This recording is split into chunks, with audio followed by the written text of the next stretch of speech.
Today on My Climate Journey, our guest is Ben Hubbard, CEO and co-founder at Nexus PMG.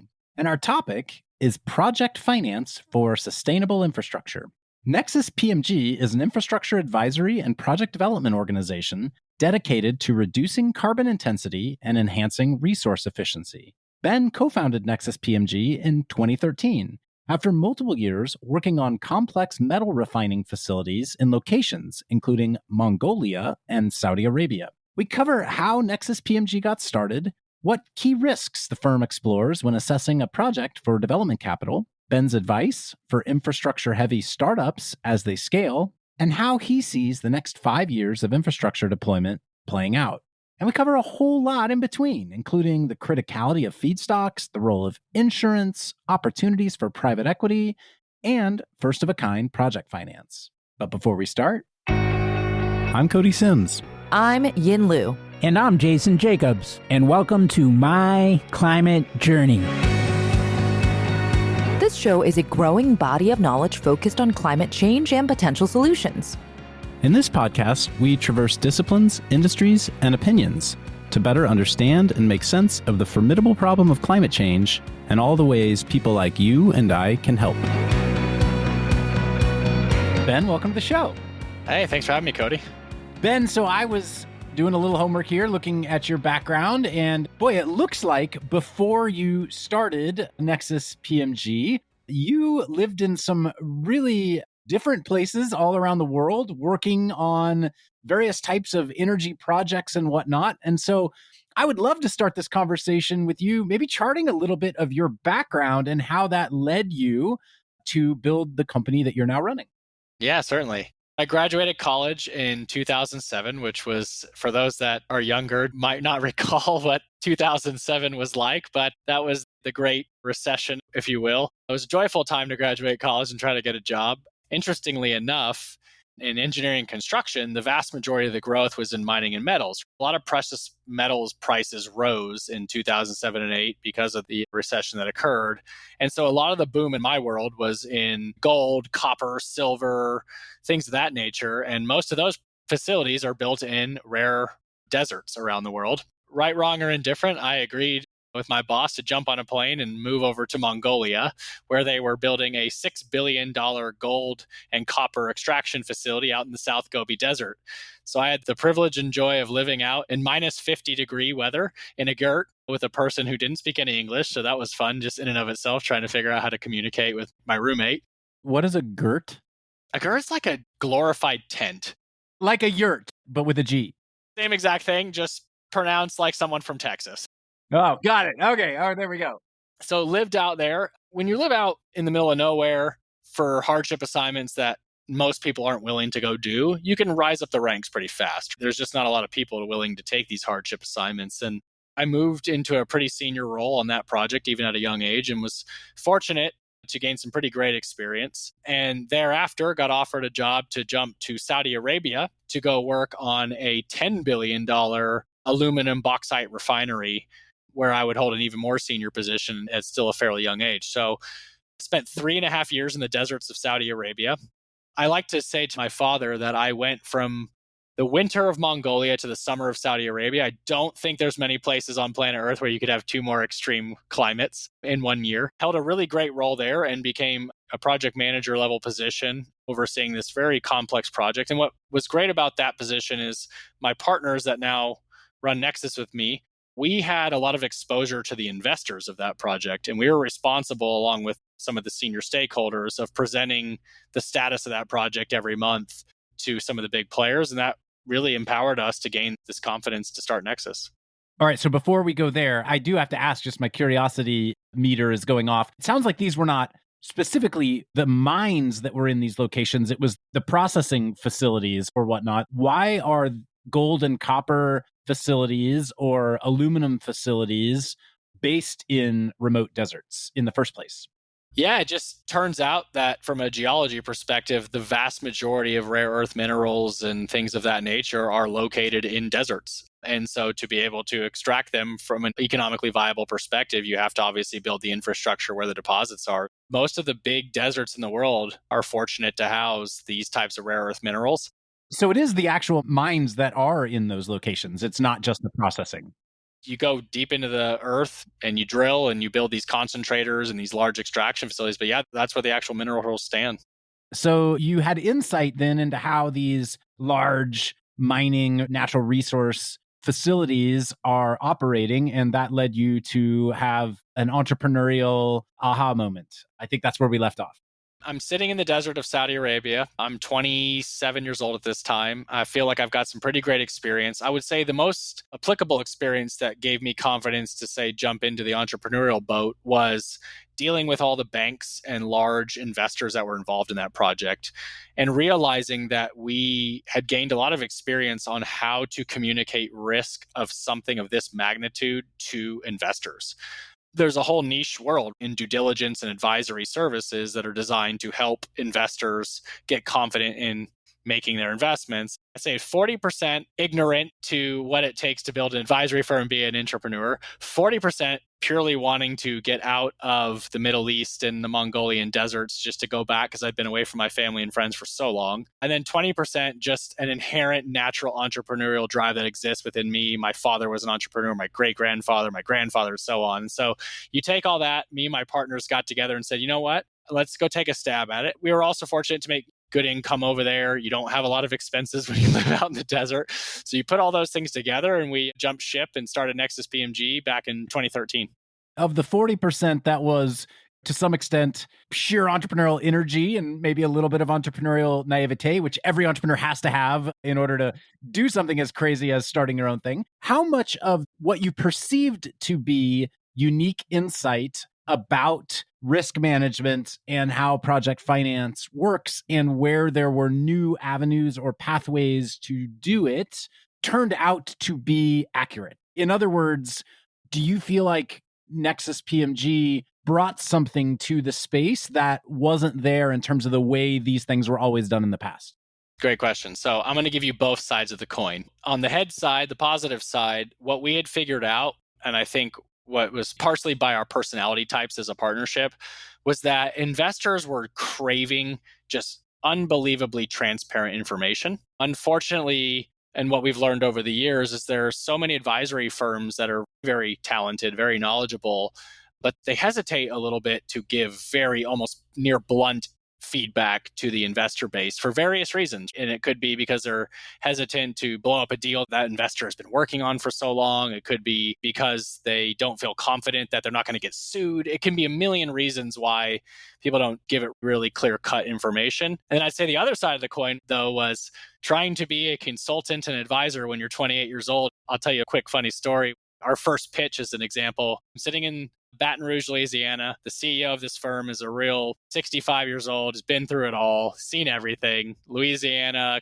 hard cut oil and gas guy, sitting in the corner. I give my pitch with my partners. He's quiet for about 15 seconds, makes an awkward, uncomfortable environment by design. And he points to his boots over in the corner of his room and says, "You see those boots over there, young man?" I said, "Yes, sir." He says, "Those boots have more experience on the job site than all three of you combined. Why would I ever hire you?" And we all just wide-eyed go, "Oh my goodness, how do you respond?" And obviously we were able to say, like, we're going to tell you how it is. And we approached our value proposition, but we had the two sides of the tail. We felt like we had something, those skill sets and this communication protocol, if you want to call it that. But we also had this, we're very young and a lot of people don't hire consultants that are only in their late 20s. So it was fun to see it come together. I love that story. I'm curious, thinking through your 2013 era pitch, the world is moving to cloud-based software and mobile apps. You think of what's a 2024 pitch, and if you're 5-10 years out of school, feeling younger and more energetic than maybe some of the legacy players, you'd be bringing an AI and machine learning story to the market that you think is super unique relative to the incumbent solutions. Was there an aspect of your story that you all were super confident was unique, but in retrospect turned out to actually not be all that different than what everyone else was doing? An aspect of it, yeah. We had an experience that many others could argue they had the same experience. There were lots of people that had deep construction, project management, et cetera, experience on large international projects. Not as much experience as that guy's boots had, though. Apparently not as much as the boots. And to this day, he's still a client and he's still a great friend. So we did win the day at the end of the day. But nonetheless, I think what we realized was that the biggest hurdle we had was somebody had to give us a shot, right? And prove that we had an opportunity to showcase what we said. So what we decided to do was make a unique commercial approach and said, look, we will do these things for free. The loss leader approach in consulting was not really a thing per se, but we decided we have no choice here but to break into the market. We're going to have to prove to people that the value proposition we're pitching is actually real. And so we decided to go in with this offering that said, look, let us do what we call now a red flags analysis. Let us come in, we'll spend 2 weeks and we'll give you this red flag report that says, these are the binary risks we see. These are the red flags. This is how we portray the risk and this is how we communicate the risk, et cetera. And I think doing that allowed us to showcase the skill sets that we had with basically no cost to the counterparty and to let them realize that we weren't just BSing our way through a good sales pitch. And so it took a little while, but I was happy to say that we were able to earn a client. One client became 2. And then a few months later, that client said, hey, these guys, I just work with them. They know some stuff about biomass. You should check them out because I know you're looking at something. And before you know it, 1 became 2, 2 became 4, and then the rest was history. And that's what it took, was just rolling up the sleeves and doing some free work and showing what we were capable of. You charted how the work that you had done, and I think your co-founders as well, were in the metals space, right? First, you in Mongolia doing gold and copper, and then in Saudi Arabia working on aluminum. Somewhere along the line, you also carved out positioning for yourself that you're specifically focused on projects that are dedicated to reducing carbon intensity or increasing resource efficiency, which is certainly a subset of the broader natural resources space that you could play in. When and where did that positioning come to bear, and how did it come to bear?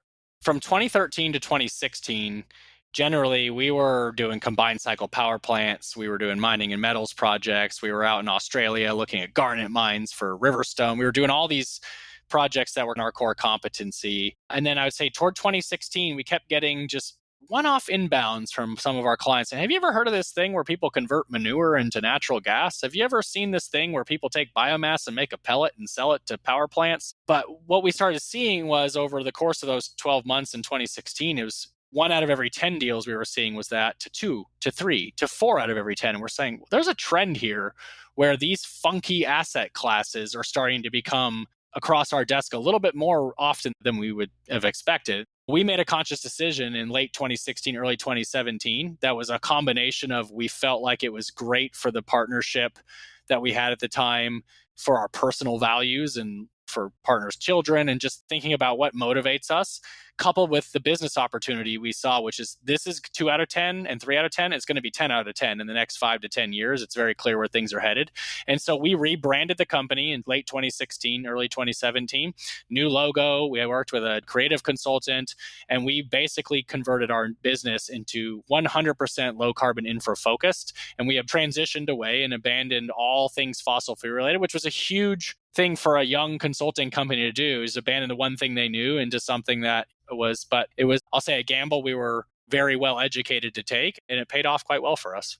You're in the business of risk management. As I understand it, what you do is you assess on behalf of project developers and on behalf of project financiers the diligence around a project and understand the risk to either party as it pertains to the ultimate success of the project. That's in my words. I don't know. You may say it way better than me, but that's how I tend to understand what you do. Actually, let me pause there, give you a chance to reframe that in a better way, and then I'll ask my next question. Nexus as a business, as you can imagine, over the past 10 years of being in business has grown substantially. That advisory practice that I noted is still a huge core focus of our business. We now represent over 100 funds representing hundreds of billions of dollars under management. We've worked on over $30 to $40 billion worth of projects directly. We've expanded now. We have an engineering services, so we design these facilities. We have the advisory practice, so we provide diligence services to the funds.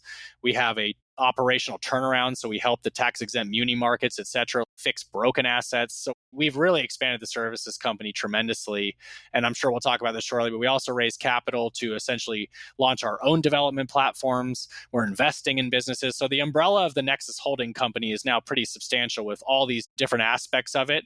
But from a core competency in the root of this company, it stems with being able to assess risk at any point in time in a project's life cycle and being able to evaluate what the probability of any given risk coming to fruition is, or for generally the company or the project to be able to achieve its ultimate goals.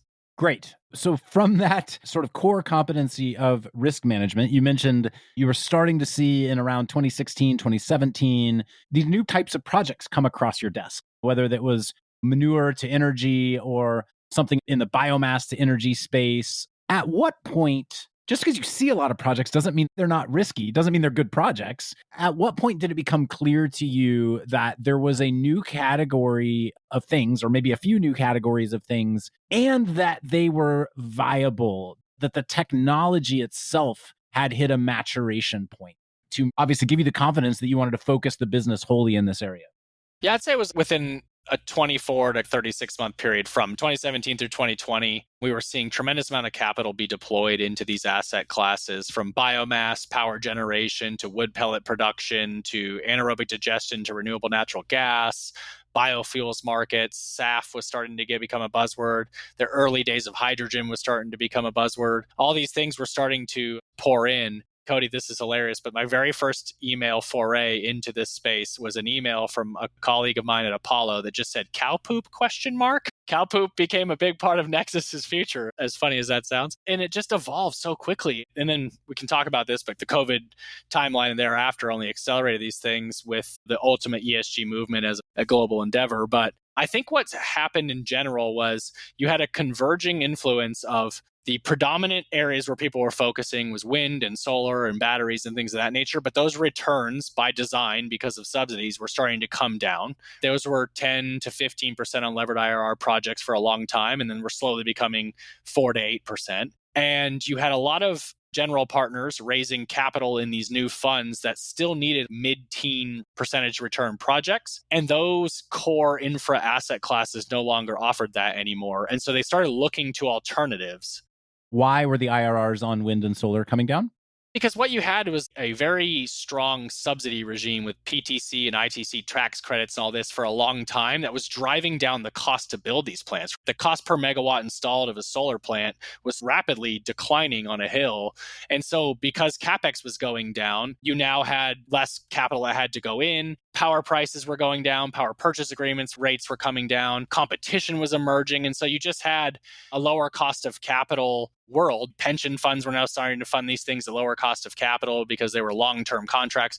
So you just had a subsidy that did its job over a long enough period of time and drove down the cost of capital. Great. So basically, the combination of policy and technology maturation made it to where you didn't need as much capital to achieve the same amount of financial results for these projects. Yeah, less risk, more efficient outcomes in the product itself. And then you just had EPC comfort level for people installing these plants. All the things matured to the point where the returns just declined, but that's what allowed it to scale to the degree it is and continues to do so.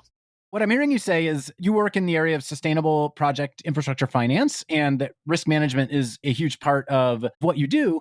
And yet, as projects risk starts to decrease so much, you don't need your amount of specialty necessarily to be able to come in and do this type of project, to where broad generalist funds can start to participate. So you actually have to find a sweet spot somewhere where technology has some degree of risk to it, where just not any quote unquote dumb money can just come in and be fine. You need to find projects that are risky enough that requires your amount of intelligence, expertise, diligence to get in there and make those projects available for capital that is seeking some degree of risk and therefore can get a greater amount of return because they're taking on that risk. Am I understanding the really high level forces at play here to some extent?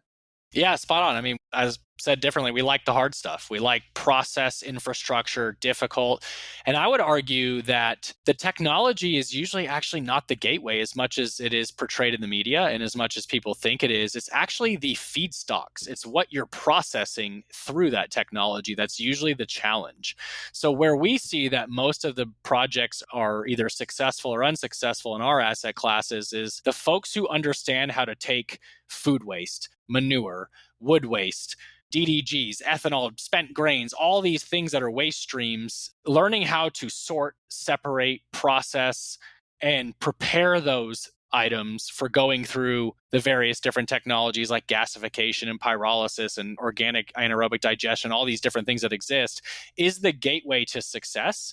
And I think that's where Nexus largely differentiates itself, is we're very strong in understanding how to manage, source, process, and handle the waste stream or the thing coming in to turn into the downstream product like sustainable aviation fuel and hydrogen and all these things that are emerging. But that is the hardest part of this whole thing. If you do that right, the technologies in between that process the good into the product are actually pretty proven. It's just those things unfortunately get a very bad rep. But what's really happening is you're designing the plant to take X and you end up unfortunately putting Y into it and it doesn't work, but people blame the technology. But that's usually not the case as to what's the actual problem or the root cause of the issue. So what I'm hearing you say then is a major factor we should expect is in a business ultimately being viable is the ability for that company to gain a reliable, high quality, consistent source of materials that they need to ultimately run their process as a business.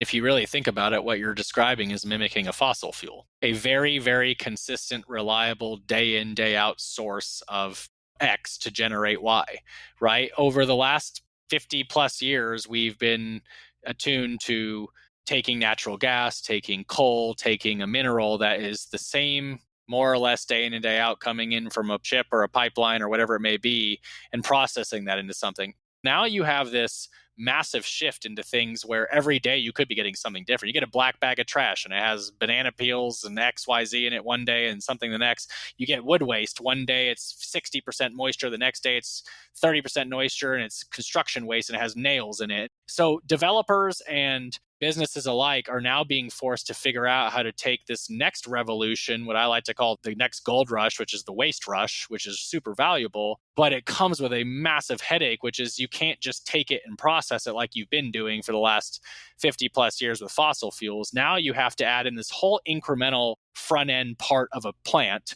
and you have to manage, process, sort, treat, and prepare, which has never really had to be the stage for infrastructure in the past. Hey everyone, I'm Yin, a partner at MCJ Collective, here to take a quick minute to tell you about our MCJ membership community, which was born out of a collective thirst for peer-to-peer learning and doing that goes beyond just listening to the podcast.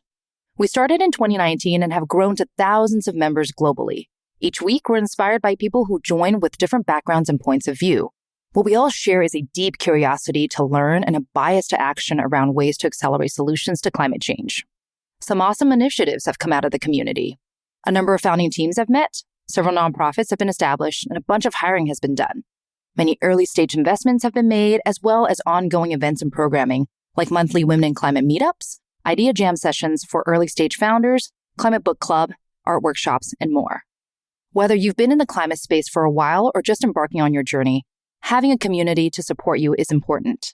If you want to learn more, head over to mcjcollective.com and click on the Members tab at the top. Thanks, and enjoy the rest of the show.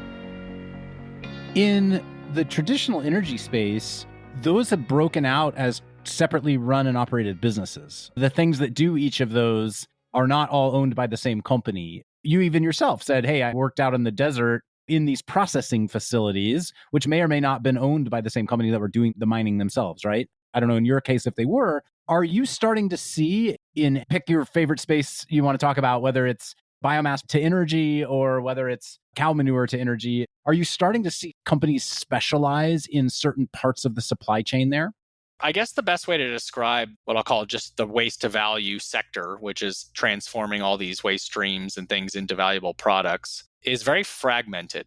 The waste haulers are a great example. They have a tremendous amount of control over food waste and these types of things. You have all these different sources of collection. And I think what we're actually starting to see is the emergence of insurance markets that are guaranteeing development companies that they will provide the insurance product necessary that if your waste doesn't show up at your facility, that they will provide insurance accordingly. Or if your XYZ product that you counted on in this region that they did diligence on gets comfortable, doesn't come in at the fees that you expected, they'll do that. So I think in a large part, oddly enough, the insurance companies and lots of specialty insurance products are stepping up now. And we're starting to see emergence of those, solving the gap, because the issue isn't really the structure that exists to be able to create these projects.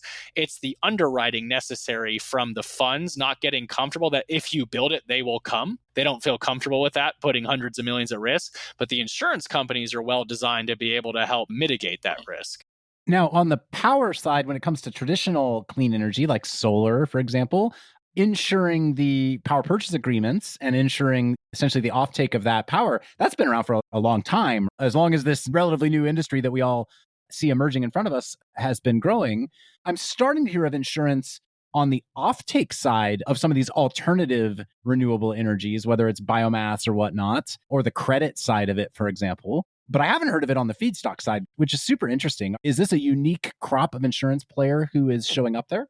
Yeah, it's similar to the offtake side in that you're taking a risk on potentially something in general that's merchant. If I build this plant here, and here's all my thesis around why tons of food waste will come in and I can process it accordingly, versus a biochar project, for example, where I will process all this waste and I feel comfortable I can sell all the biochar to the local farmers. But either way you look at it, an insurance company's looking at it from it, can I do the diligence to get comfortable with whatever this region is or this local area is, that the merchant risk associated with whatever it may be on the front side or the back side is something worth taking that risk, and then obviously pricing that insurance, which is super expensive. But that's also why, going full circle, that insurance product exists for solar and wind and everything, but that's also why they're getting 6 to 8% returns and not 15 to 20. So it's a tricky one, but yeah, we're starting to see it emerge on the feedstock side as well. It's still early days, but it is starting to happen. I love highlighting opportunities for folks who are listening who might have interest in building things in the insurance space too. It sounds like there is an emerging opportunity for builders. Another place my mind goes based on what you're describing is, you said technical risk is not the devil it's made out to be necessarily in terms of why things fail, which would lead me to wonder if there are a lot of facilities or plants out there that did fail ultimately because of this feedstock risk, such that private equity or somebody could step in and inject a new round of capital into getting a plant up and running if it could indeed secure good feedstock for that facility. Are we anywhere near that type of life cycle yet, where the first generation of these things failed, not because of technology, but because of these other business factors, and it's time for new capital to come in and revitalize them? Yeah, you either intentionally or unintentionally just set up an entire segue into one of our business lines of our company. Totally unintentionally, I can promise you. Let me give you an example. 2.5, nearly 3 years ago, Nexus PMG bought a distressed biomass-fired power plant in British Columbia, in large part for what you just described. The status quo was struggling to secure the necessary biomass supply into the plant. There was a number of operational and technical issues they had to work through as well. But we acquired that plant, and we were fortunate enough to revamp that supply chain and rethink some of the operational and technical challenges. And happy to say that plant now runs north of a 99% utilization rate month in and month out.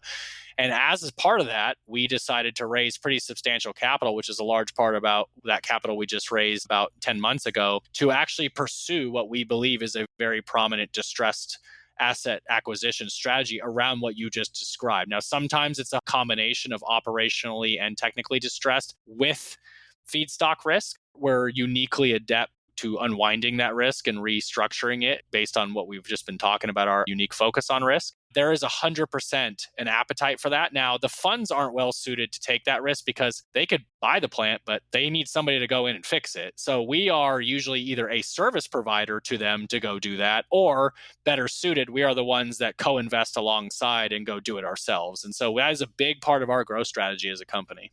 And in that case, you're actually operating the plant now. You've added it to an operational footprint in addition to either your advisory side or your pure investing side of the business. And when I say we're an operator, I like to clarify that we typically are best at finding the right people to run the plant. So we're not literally contracted to run it, but we go recruit the plant manager, the maintenance manager, the reliability engineers. We build the core structure of a team, and then we serve as an asset manager over the top of that to make sure that team is properly running the plant and running it to our expected standards with our policies and procedures and things like that. So it works out pretty well. So that's one end of the life cycle of how these things can get up and running and hit scale, which is, as you're doing in this business, you take technology that works perfectly fine, but had broken business fundamentals. You fix the business fundamentals, in particular around the supply chain and access to the feedstock, and get the plant up and running.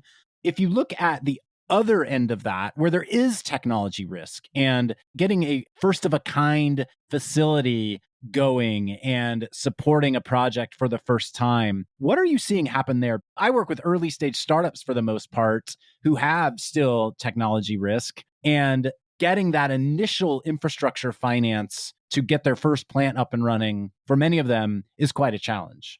Yeah, for sure. We definitely work with a lot of businesses in that environment. And interestingly enough, we actually created our own separate product from the capital we raised called Nexus Development Capital. It's a $50 million development capital vehicle that's designed to help businesses and project developers get to their first commercial. Now, we always like to separate first of a kind technology risk from development risk. I think there's a big difference between those. Will the thing work in general is a lot different than can this team get this to be economically viable? And there's a big difference between those two. And what we see is the venture world and a lot of the emerging family offices and some of the folks like yourself are really well suited to take the risk necessary to help get to something that proves that at a certain scale, these technologies work. And typically, those funds are looking for 10x returns or higher. They need 1 out of 5 to work to make up for the 4 that might not work. We think of that as going from grams to kilograms, but going from kilograms to kilotons is a very different jump to make. Exactly. And then once that level of capital and that investor base has allowed those business or technologies to mature to that point, that's typically where we find ourselves in our sweet spot is, okay, you've proven at the kilogram scale this will work. We'll help you go to the 100 kilogram scale. We're still in the kilograms, but we're a lot more of them. And we will provide the capital that's necessary to take things like offtake risk, the cost you need to pay lawyers to help structure your feedstock supply agreements, to help you pay for the site option contract you need to secure the land where you're going to build the plant, to help pay for your front-end engineering design from an EPC or for someone like us to do your front-end engineering design package, which could cost a lot of money, is to pay to mature what has proven at a certain scale to a point where you can get to a financial investment decision and secure infrastructure capital. And even then, there's different pockets. There's infrastructure capital, the Apollos and Blackstone that are only going to come in and help you build units 3 through 20, but your units 1 and 2 better already be working. And then you've got folks that are more like Generate Capital, Equilibrium, Ember Infrastructure, our partners that can take that first commercial scale up risk. And so you've got all these different pockets of capital. The real challenge is the average developer doesn't know where to go in that ecosystem. It's like, where am I at? What do I need? Which pocket of capital should I be approaching? Who are the players? Our advisory practice tries to work really hard with prospective and current clients to help them figure out where they are and then introduce them to a lot of these capital partners. And that's a big part of the story, is just knowing who to talk to, because there's a lot of money that wants to find these homes. It's just marrying the two up can often be a challenge. In my world, let's say you've got a startup, they're Series A, Series B scale. They've proven that technology generally works at lab scale. They certainly don't have commercialized infrastructure yet, where they're, again, generating hundreds of tons of something, hundreds of kilograms of something. And you mentioned there's this development capital potential, whether it's someone like a Generate or the like. And you mentioned the project developer themselves that are looking for these types of projects.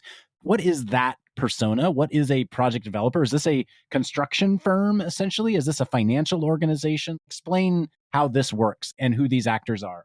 That's a great question. The hard and honest, transparent truth is that a lot of technology companies, I'll call them that, are very quickly forced to become development companies. Hey, your thing works. Now go deploy it. And there is a very different skill set required to go from, we'll just call it creating or inventing a technology, to deploying that technology with a lot of different capital raising required for what I'll call highly complex due diligence that gets into play. Because you go from, does your mousetrap work, to, do you have the right site location? What are your markets that you're going to sell it to? Are they creditworthy counterparties that are buying your product? Is your feedstock coming from someone who's reliable? Is there enough of it? What happens if so-and-so doesn't show up? Are the other players going to show up behind them? Do you have the right insurance? And there's a million things. And oftentimes it overwhelms these technology companies whose leadership is often designed to figure out how to create the mousetrap. And so we often either provide a service and or recommend people, or hopefully the leadership themselves recognizes that need to bring in what I'll call like a chief development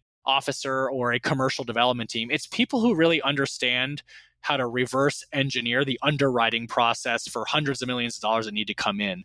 What do these contracts for the offtake need to look like? What tenure of contracts do you need to have? What's the creditworthiness of your counterparties? And if not, do you need an insurance product to backstop that? And that's a skill set that often exists with what I'll call commercial developers, people who really understand the contracting side and the underwriting risk and the project finance side. And those people, unfortunately, are few and far between relative to the rest of the folks out there. And so that is usually the deficit that we see in these companies is they either don't recognize that they need those people on board or to outsource it and try to go out alone. And oftentimes, unfortunately, it doesn't work because it's like trying to put an engineer in a doctor's office, as I like to say. That's the challenge. If you were running a Series B stage startup today and were looking to hire your first chief development officer, what would the profile of that person be? Yeah, I mean, ideally, you find somebody who has experience negotiating contracts, feedstock, offtake, site lease, etc., has actually gone through the ringer. Somebody who has hopefully worked for a business and been in a position where they have been involved in going through a project finance process. So has worked through the confirmatory due diligence. So let's say Apollo is interested in investing in you and they hire a Black & Veatch or a Leidos or a Nexus PMG to do robust due diligence. Someone who has been on the other side of those counterparties and knows how to handle that process and speak to the risk, speak to the contract risk, etc. And somebody who has ideally been through the capital raise process and successfully reached a financial investment decision and got a project into construction. In certain areas of the climate tech space today, particularly around the carbon removal category of stuff, we're seeing offtake agreements show up pretty early in the life cycle of these companies, coming in from Microsoft or coming in from Frontier, that are providing sizable contracts or advanced market commitments to these companies before they've secured, in many cases, the development capital necessary to actually hit the scale needed to fulfill those contracts. Do you see those contracts as being beneficial to companies when they go out to try to secure full development capital to build their first real facility? Absolutely, without question. I would say that the nail on the head to some regard that the biggest change we've probably seen in the investment world over the last 24 months in particular has been the strategics. There's a lot of companies out there with incredibly strong balance sheets that are through some combination of ESG pressure from their board and stakeholders to being opportunistic and seeing opportunity to de-risking and spreading their risk around, are starting to put their own money to work off their balance sheet and solving a lot of the gap that institutional investors just struggle to solve because of the risk-adjusted returns that they require and how sometimes those don't align with the pockets of capital they've raised from, like insurance funds and pension funds and things of that nature. So you're starting to see everyone from engineering, procurement, construction contractors that want to invest a little bit of money to secure an EPC agreement. You're starting to see a lot of, like you just noted, the off-taker, the Microsofts and Amazons and even the Air Liquides and Chevrons, a lot of the oil and gas majors step up and put capital in. You're seeing airlines put money in because they want to secure the rights to some of the SAF that they believe these certain developers are. So you're starting to see a major landscape shift from strategics investing for vertical integration to protect their own businesses and to diversify and meet their ESG goals, which is a huge game changer because it's serving as a catalyst to a lot of these companies to access capital is just really hard to find. What risks do you think are the hardest to overcome when you're looking at a project? We talked about feedstock risk, so I guess that's probably one of them. But what else are the things that really cause you to stand up and walk away from the table?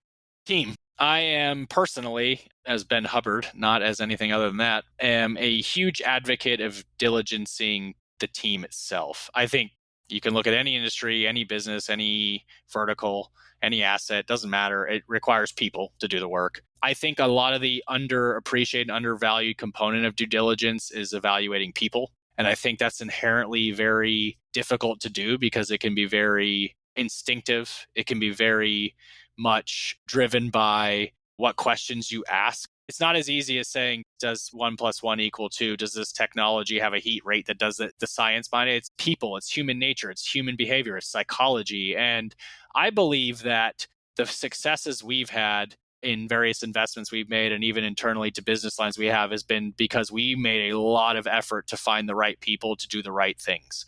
And I think that at the end of the day, the biggest number 1, 2, and 3 gateway to success as an investor into these sectors is making sure you find the strongest management teams. We have our own recipe of what we look for, including things like, has the management team worked together before? How many years of experience do they have working together? Because I always find that partnerships are only as good as the strength of the bond between the partners themselves. We look for what I'll call self-reflection, human behavior. Do these folks have the ability to recognize where their weaknesses are and where they need to round out their team?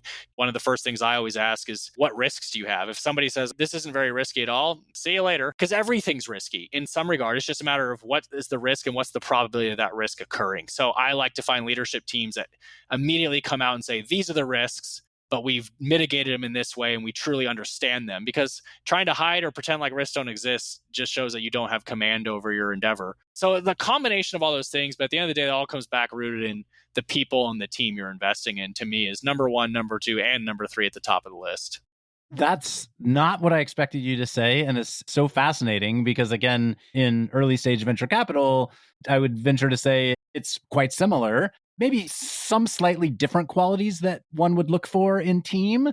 Certainly, you need to look for teams that show entrepreneurial energy and show the ability to problem solve and anticipate. A lot of what you said really resonates with me, which is super interesting to hear. And I guess maybe to that point, these projects that you're funding still are, in many cases, relatively early in terms of their life cycle when you look at the broader sort of commercial infrastructure world, yes? Yeah, absolutely. And even more reason why analyzing the strength of the team is important, because the way I always talk to my team internally and the way we bounce around ideas is, if shit hits the fan, for lack of a better way to say it, can I sit across the table from the folks I've invested in and know that we're all going to be in it to win it, and we're all going to speak openly and honestly about what went wrong? Are we going to be able to work together to solve the problem, or are we going to be at odds, and are we going to be ripping each other apart to try to solve the problem? You have to have these types of things as an investor, but if I have to actually trigger step-in rights and take over a business, I always tell my team our investment has failed. It doesn't matter even what the outcome is. That's the honest truth, is we take these risks, but I know with confidence that the team I'm investing in, if things go wrong, it's not going to be because they're not honest. It's not going to be because they're not transparent. It's not going to be because of a risk that we had no idea existed. It's going to be because a risk that we knew and identified came to fruition, and that's life, and that's business. You inherently underwrite with a philosophy, and if I assume that X is going to happen and then the market changes or it doesn't happen, that's on me, because I knew that risk and we took that risk, and that risk came to fruition in a way that didn't make this work. What I can't stand is when a risk that no one ever exclaimed, or not that wasn't one that we didn't uncover because of our own poor due diligence, but that wasn't portrayed or that wasn't ever spoken to. That's a totally different dynamic. And we're looking for deals where we know the risks and we take them, and if they come to fruition, that's life. Ben, you mentioned when you first started creating the mandate yourself to focus on lower carbon, lower emission technologies, that you had started to see first 2, then 4, then 6 projects coming across your desk in a few specific spaces of biomass to energy or waste to energy broadly. What technologies or what things out there right now are starting to show up with increased frequency? Yeah, so funny enough, the flow has been following the Treasury guidance that's been coming out as part of the IRA. So big buzz in hydrogen, green hydrogen. The Treasury guidance came out just a few weeks back that really allowed a lot of developers to determine which projects were a go and which ones were a no-go based on that guidance. So we're seeing a tremendous amount of movement in green hydrogen. We're seeing a tremendous amount of movement in sustainable aviation fuels. I would say that's one. We actually have our own development company called Pathway Energy that is very advanced in a late stage project of building a very significant supply of sustainable aviation fuels through the gasification of woody biomass and using 100% carbon sequestration. So it's 100% of the CO2 will be sequestered in an offshore geological well feature. So SAF is a huge one. And then we see a lot still growing in renewable natural gas production through the anaerobic digestion, gasification, pyrolysis, all these different things of waste streams into RNG. And there's a very robust and proven credit market the low carbon fuel standard and the renewable fuel standard being the two main ones that are driving the growth of those. So we're still at the point at a big picture level where subsidies are moving the needles. This is solar in year 2, where all these industries are growing because of that, with the intent, like solar, that over the next 15, 20 years, things like electrolyzers, all these different equipment and processing technologies become more efficient and become cheaper to install so that a subsidy isn't required so they can stand on their own 2 feet. But I would say those are the 3 sectors. And then right behind that's carbon capture. But I still think that's pretty early. How much do you discount the potential of those subsidies going away in a different administration?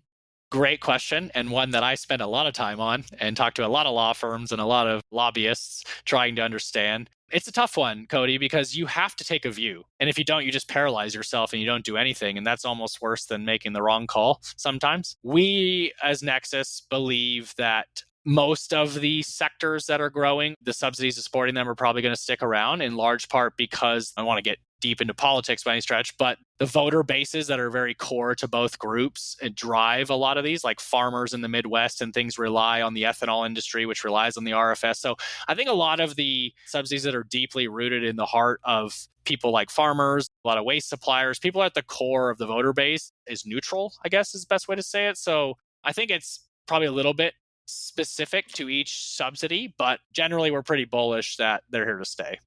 Ben, what else should I have asked you, or what else should we have covered today? I think we talked about a lot. It was a fun conversation. One thing that I always like to finish on is just my overall, for whatever that's worth, my overall view on what the next 5 years look like, or next 10 years. I'm very optimistic that the pace of acceleration for capital deployment is going to show itself. I think we're at the point where the early winners are starting to show themselves in a lot of these sectors, and large infrastructure capital that is there to build plants 2, 3, 4, 5, 10 and beyond is ready to go. It's there. It's been raised. You can see the announcements from BlackRocks and Riverstones and GIPs and all these folks all around the world. CIP ready to deploy billions, if not hundreds of billions. And we're right at that cusp where the winners are emerging, and we're going to see a scale probably like nothing we've seen since oil and gas in the 80s, quite honestly. And so I'm very optimistic that we're going to see almost like a hyperbolic function of deployment of infrastructure in these asset classes over the next 10 years. And we need to. I truly believe that this is a vast need, not necessarily a want. I think the capital's there. The technology companies are enthusiastic. You got government support. The DOE is stepping in. All the pieces of the pie are there now to see tremendous growth and success over the next 10 years. So I'm incredibly optimistic and bullish that that's the way this is going to unfold. Well, wonderful sentiment to end on for all of our sake. I super appreciate you joining us today. Folks, definitely, if you're looking to understand more about large-scale commercial project development in the renewable energy economy, sounds like Nexus PMG is an organization to take a good look at. Yeah, appreciate it, Cody. And thanks for taking the time to connect, and great conversation. Thanks so much. Thanks again for joining us on the My Climate Journey podcast. At MCJ Collective, we're all about powering collective innovation for climate solutions by breaking down silos and unleashing problem-solving capacity. If you'd like to learn more about MCJ Collective, visit us at mcjcollective.com. And if you have a guest suggestion, let us know that via Twitter at mcjpod. For weekly climate op-eds, jobs, community events, and investment announcements from our MCJ venture funds, be sure to subscribe to our newsletter on our website. Thanks, and see you next episode.